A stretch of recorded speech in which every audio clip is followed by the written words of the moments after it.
Hello, Happy New Year, and welcome to another episode of the American Birding Podcast from the American Birding Association.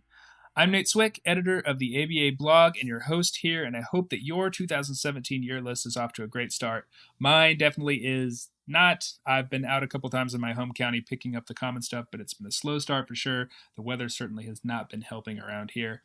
I am certainly not on pace to have any sort of year like the one that John Weigel just finished. His total of 780 species in the ABA area, plus 3 provisionals, which are our first records that have yet to be added to the official list, smashed the ABA area big year record set by Neil Hayward in 2013.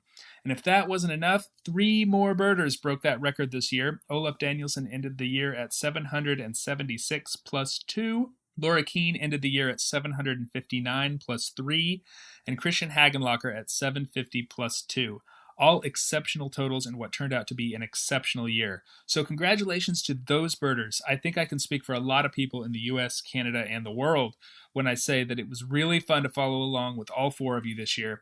We are going to be speaking to those big year birders in an upcoming episode of this podcast, so stay tuned for that in the coming weeks. I'm really excited about that. I have heard that there is one birder tackling an ABA area big year in 2017. I don't know if it is an attempt to break the record, but with Hawaii in the mix, who knows? That out of the way, the big news for the first part of the year, at least in the ABA, is the announcement of the 2017 Bird of the Year, which is, drumroll please, thank you, John, it's Ruddy Turnstone. Arenaria intrepes, the little calico-colored sandpiper, is a favorite across the ABA area. I know I like them a lot. They're colorful, they're charismatic, they draw attention to the sorts of conservation issues that many shorebirds and coastal species are dealing with, particularly climate change on their breeding grounds and sea level rise everywhere else. Plus, they're easy to find along both coasts. In fact, they are not hard to find on coastlines around the world. They are one of the handful of species that can be found on all 6 inhabited continents, which is pretty interesting and a first for our birds of the year. So I'm excited about this choice. I really like this bird. I like their bold colors. I like their familiarity. I like their attitude. Here in North Carolina, I often see them strutting through the legs of fishermen on our coastal piers. And in Delaware, where the ABA is headquartered, they're one of the species of shorebirds that gathers on the bays there to take advantage of the horseshoe crab spawns. So it's definitely a bird that birders have an opportunity to see and see well.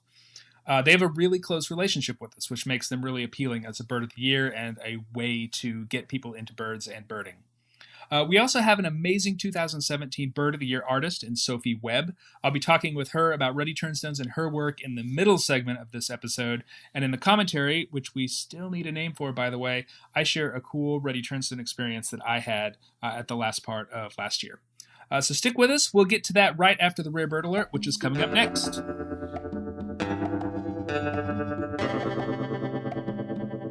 This is your Rare Bird retrospective for the first half of January and the last little bit of December.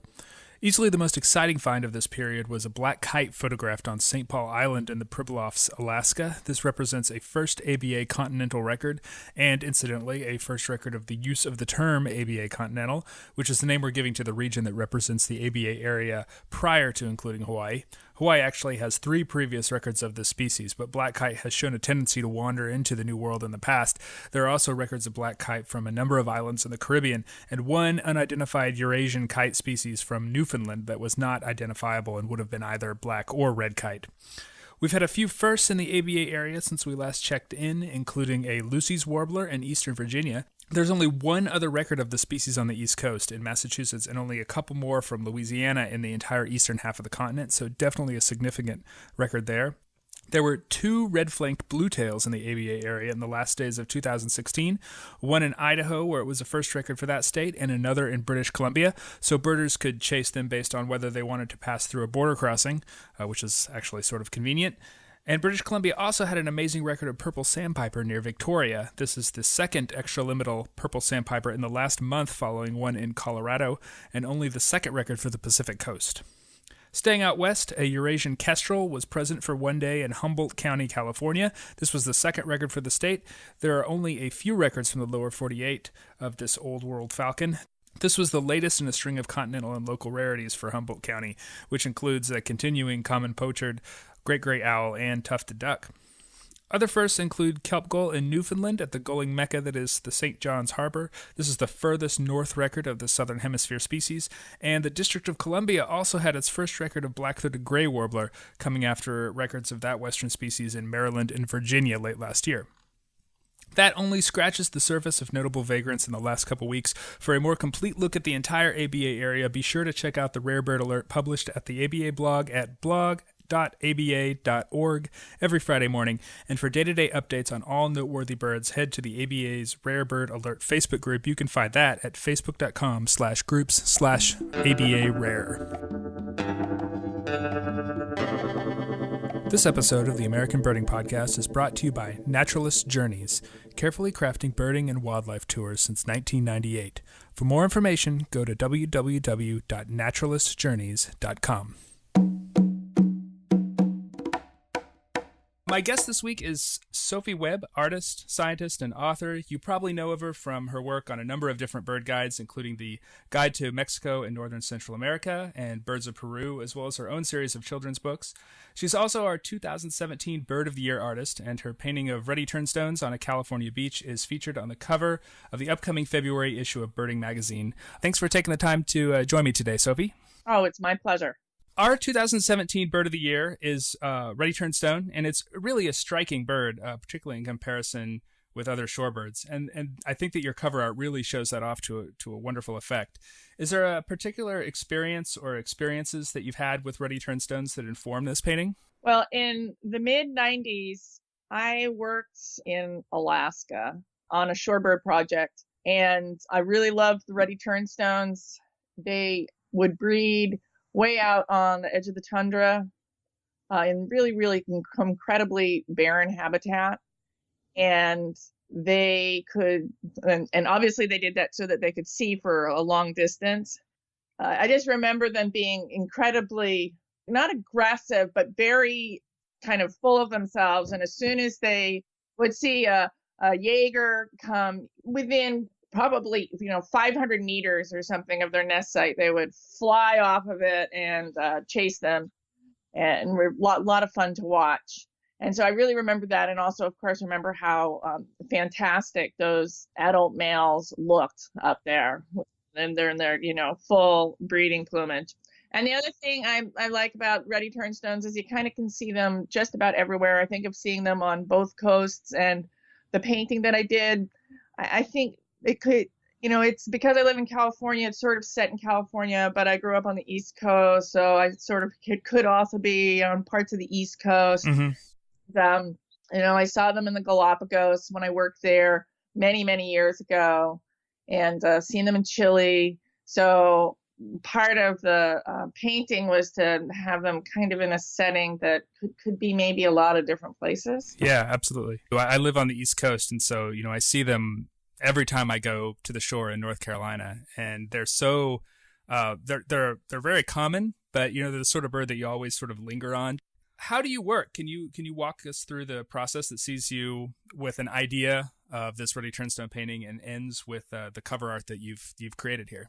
Okay, so most of usually when I start a picture, I actually start. Well, if I have field sketches of the birds, I will pull out field sketches, and then I will search for as many photos as I can. And then I kind of have an idea of what I want to do. And then I start off actually working on tracing paper, and I do many, many layers of tracing paper, trying to get the bird's shapes right, trying to figure out the composition. And then that gets, in this case, because it's in acrylic, I was painting on board. So then I transferred the pretty final drawing onto the board. And then I put a ground color on it. So it's all, usually it's kind of, burnt sienna. So it's kind of ruddy colored, which actually worked quite well for this bird.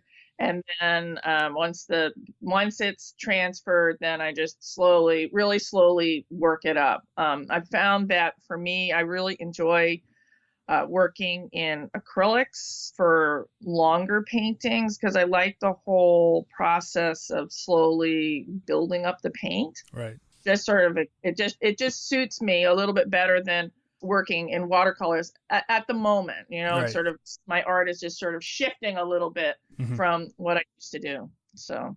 Oh, I always think it's kind of interesting because we've had a lot of different artists do art over the years, and it seems like every one of them has a slightly different way they go about creating the painting, and so it's kind of interesting to hear what people like to do. So when you are field sketching, do you always bring out field sketching materials into the field with you, so you can always take the opportunity to draw a bird if an opportunity comes up? Yeah, usually when I go birding, I usually have something around that I can draw in. Sometimes it's not a full field sketching, kit per se, but I always have some kind of sketch pad that I can take little notes on. So yeah, I find it really helpful, even if the sketch is not something that's very completed. I think it helps a lot. Just kind of my way of taking notes. It's a better way for me to take notes than writing down a description. And I also find, I have many books of field sketches, and it's kind of amazing how the field sketches will prompt a memory of the place I was and watching the bird. And I enjoy doing the field sketches. Sometimes I find it frustrating doing them because I don't feel like I can get the bird right. But I also find that it really helps with both memory of place and also memory of that particular bird or species. I've been in the field with bird artists before, and I've always found it amazing when they kind of pull out even just a little scrap of paper and can put something relatively quickly on there that really grabs the essence of the bird. It's almost like magic to someone who doesn't have that skill, like myself. Is there a particular group of birds that you enjoy working on or working with? Obviously I spent a lot of time at sea, so I really like seabirds. Obviously, I like painting seabirds. Most of them have these beautiful faces and stuff. They're a little kind of subtle. They often because a lot of them feed. Also at night they have a little bit of big brown eyes, and sometimes can have this kind of nice soft look to them, even though it's sweet little storm petrels and stuff. Yeah, absolutely. I really like night birds. It's one of the groups that I have frequently been asked to paint for neotropical guides, particularly nightjars. There's something about trying to figure out the pattern of them and kind of simplify it, but still making it look really cryptic. Yeah. So I really, really enjoy painting those kinds of birds. And I sort of started a little series of acrylic paintings of night birds. And then I really like hummingbirds. So I know lots of people really like hummingbirds, but I really, really, really like hummingbirds. And in fact, actually now longer ago than I think, because time for me as I've gotten older, has gotten so much tighter in a way. But anyways, a few years ago, I went to Ecuador for a month just to look at hummingbirds, and it was just a great trip. I basically just stayed in a couple places in the Andes full time, not crazily trying to travel around. I stayed at Bella Vista on one side of the Andes, and then I went to San Isidro on the other side of the Andes. And my main focus was just to go and draw hummingbirds. It was a really great trip. Of course, I saw lots and lots of other things too, and drew other things, but hummingbirds were the main focus. Yeah, I imagine the iridescence and the different ways that manifests itself would be really challenging and sort of fun to take on. Yeah, and I think also, I like the tropics, so that's part of it as well. And often you can see lots of different species of hummingbirds at the feeders, but what I liked to do was watch them at the feeders, and hopefully at least with a few of them learn their calls. And then when I was out hiking around birding, hopefully be able to pick them up feeding on native flowers. And that's always the great thing about hummingbirds, is that they often are, around big groups of, beautiful flowers, whether they're teeny tiny flowers or something much larger. So that also makes a really nice visual look or statement or whatever. Who are some of your favorite bird artists that you enjoy, whose process you enjoy, whose work that you really appreciate? Of course, Lars Johnson comes to mind. immediately, who's, a fantastic field artist in particular. My mentor is Guy Tudor. So sort of for the field guide art, I love his stuff. And in fact, right now I'm looking at a couple of Chat Tyrant paintings that I have of his. Mm-hmm. Oh gosh, there's so many people. It's hard. There really are. There's Killian Mallarney does some beautiful stuff. Larry McQueen. I don't know. Anyways, there's lots and lots of them. I tend to be drawn to the people who do a lot of work in the field, and of course, then there's Bob Clam, who is an old bird artist since died. He's a contemporary of Guy Tudor, who lived on Cape Cod and did this exquisite pictures and very concerned about light on birds. So it seems like nowadays that there are far fewer people that are doing field sketches. Every birder has a camera around them to document birds more than they do with field sketches. What are your thoughts on being a bird artist in a birding world and a birding culture that seems to be obsessed with birding photography right now? I think it's good and bad. Like, I personally have a DSLR, so I use that a lot. So it gives me lots and lots of reference pictures.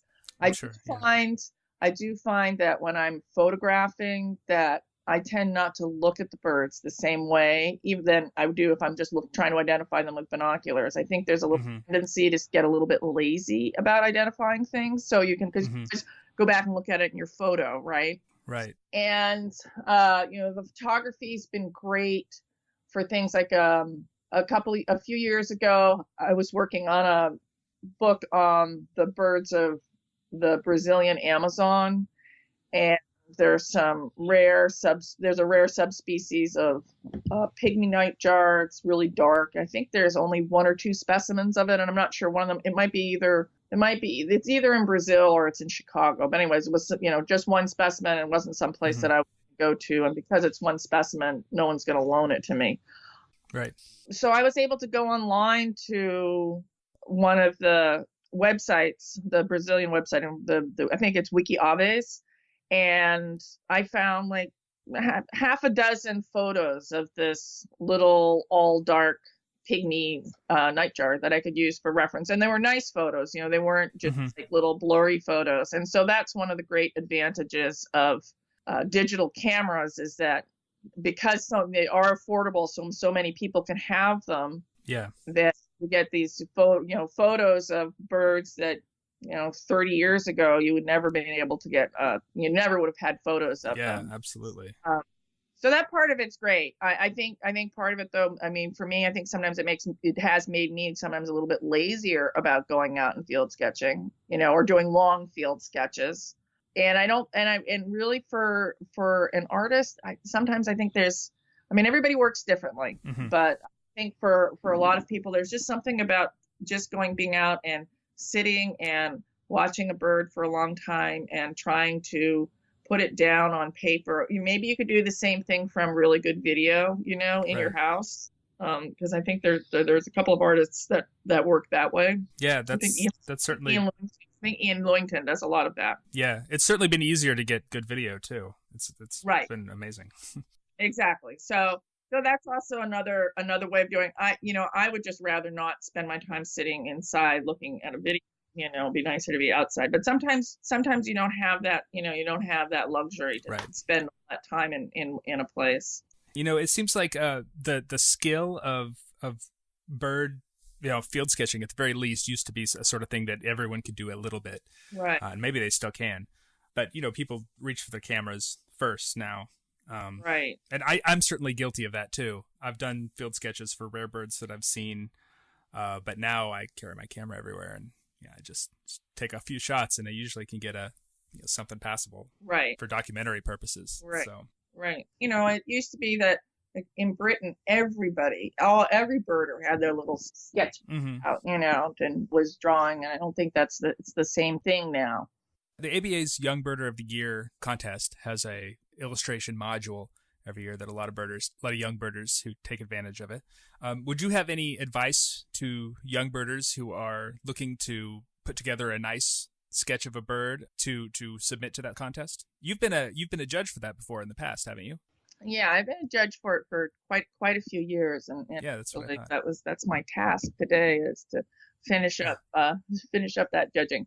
So I when I look at an entry for the young bird or illustration component, I look for a bunch of different things. I like to see if kids have gone out and actually attempted to draw in the field, even if they're little, not very, very good drawings, but they've gone out and really tried to do something in the field.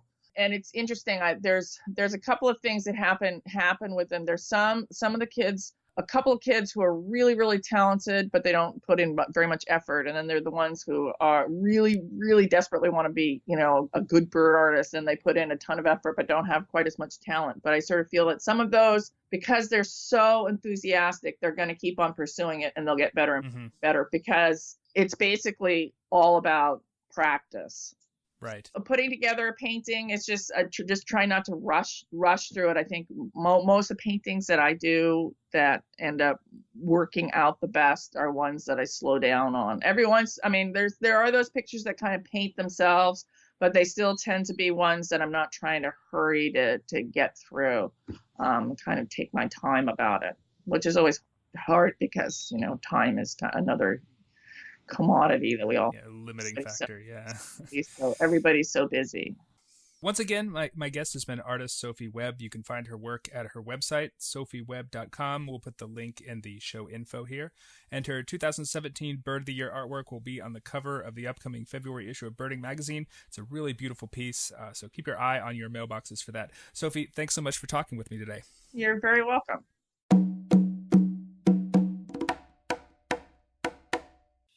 In the last segment of this episode, I want to talk about a recent experience that I had that I think sort of ties all this together. The opportunity to see birds that you can't see around your home often eventually drives birders to seek out new places to explore. And when birders in the US and Canada get to travel abroad, most of the time they head to Central or South America, which, in addition to having loads of birds and a lot of great birding opportunities, also has the advantage of being fairly easy to get to from here. One of the other advantages of traveling in the Americas that I think is sort of underappreciated is that many of the families of birds you encounter are the same as those you can find in your backyard here in North America. Whether you head to Costa Rica or Puerto Rico or all the way down to Tierra del Fuego, you're going to find warblers, and you'll find hummingbirds, and you'll probably find a lot of flycatchers. So no matter wherever you go, after a few days, you at least have kind of a broad idea of where to look in your field guide when you see something new, which is no small advantage when you're birding in another country. This past fall, I had the opportunity to visit Uganda, which is a small country in East Africa. It was spectacular in the way that you imagine Africa to be. The landscapes, the large mammals, and the birds, all amazing. And for a birder that has spent all but a few weeks of my life birding in what we call the ABA area, those birds are unique in a really different way than what I'm used to. The thing about being a New World birder visiting the Old World is that the birds there are not only different species, which is one thing and already a bit of a learning curve, but whole different families that I had no experience with. Things like apolluses and babblers and gonalecs. And these are all birds and bird names in particular that I have no real ability to recognize immediately. Thank goodness that I had people around me who did and could. But it also had birds that I did recognize, and shorebirds were definitely one of those groups. We spent some time at Queen Elizabeth National Park in the western part of the country, and one of the things that we did was take a boat ride down the Kazinga Channel, which is this natural body of water that connects two of the large lakes in the region. The ride gave us the opportunity to see lots of water birds, including wintering shorebirds from Eurasia. So I was taking the opportunity to pay close attention to ruffs and curlew sandpipers and wood sandpipers so that hopefully when I came back home, I might be a little more comfortable finding those birds in my home state. As you probably know, a lot of those birds are rare but regular vagrants to North America. And so as I was panning the shoreline, I was looking at, the ruff, calling them out, ruff, curlew sandpiper, little stint, etc.